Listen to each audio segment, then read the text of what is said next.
जिल्ह्यात अनेक वर्षांपासून कार्यरत असलेल्या सुशिक्षित बेरोजगार सेवा संस्थांना शासनाच्या GR नुसार काम देण्याचे स्पष्ट निर्देश असूनही जिल्ह्यातील शासकीय अधिकारी या संस्थांकडे दुर्लक्ष करत असल्याचा आरोप संघटनेने केला आहे. तर संघटनेच्या मते शासनाच्या विविध योजनांमध्ये सुशिक्षित बेरोजगार संस्थांना प्राधान्याने संधी द्यावी, तसेच त्यांना न्याय हक्क मिळावा यासाठी अनेक वेळा निवेदन देऊनही कोणतीही ठोस कार्यवाही झालेली नाही.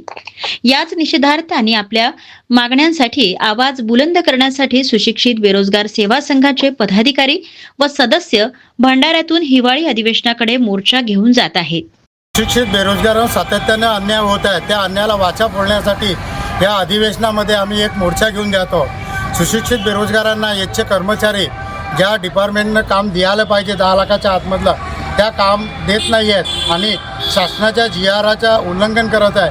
त्या मंत्री साहेबांना शासनाच्या कसा GRचे उल्लंघन होत आहे हे त्यांना कळवण्यासाठी आम्ही इथून ठळक मोर्चा निघत आहे.